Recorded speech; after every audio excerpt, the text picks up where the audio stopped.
faded from ice blue to silver, with fine brushes of grey vapour, echoed by body-warmed billows of breath from the sturdy ex-bus driver Steve and his 8-year-old granddaughter Emma.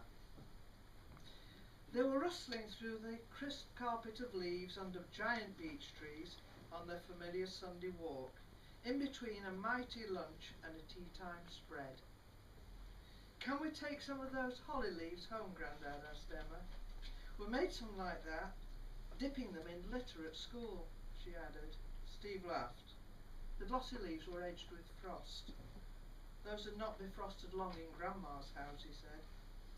"Shall we take the magic cobwebs too? They'd be lovely on the Christmas tree," said Emma, pointing at the great filigree cobwebs stretching among the bushes. She knew really, but they liked to pretend together. "And bottle some dragon's breath," she said, breathing out a massive cloud into the so-still air. "There's no dragons here," Steve said, "but it is one of those days. The air smells of wolves." "Wolves, Grandad?" asked Emma. She couldn't help peering into the misty edges of their path, to the fragile outlines of the silver birch, standing knee-deep in crisped bracken. She thought she saw a swift shape threading its way into nothingness. She pointed, but Grandad was lost in memories. "Oh yes, Laurie Lee wrote that. Cider with Rosie. You'll read it one day. It was about 100 years ago, when people still had memories of wolves. Just this sort of day, I think. We don't get them often these days, but sniff hard." He made a deep in-breathing, and then a noisy outletting. "Ah, yes. Definitely the air smells of wolves today." Emma played the game. Her breath drew in and noisily out, and her eyes were shut. Her eyes opened to huge. "It does, it does. I can smell something grey and hairy. Yes, that's it. You've got it first time," he said. "I got a trace of deep cave. That's where they live, of course." There was a high keening that drifted into the woods.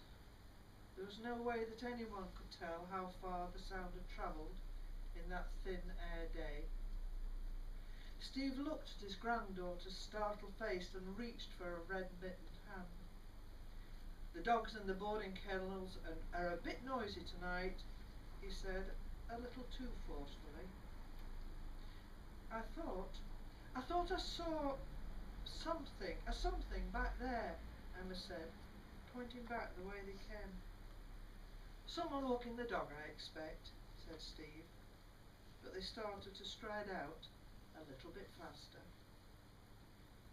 There was a rustle, and a deep, throaty, coughing call that made them stop in their tracks. An elegant, bracken-coloured deer picked its way through the trees ahead, followed by another, and another, their ears turning and flicking, their nostrils wide, tasting the air. They were gone in an instant.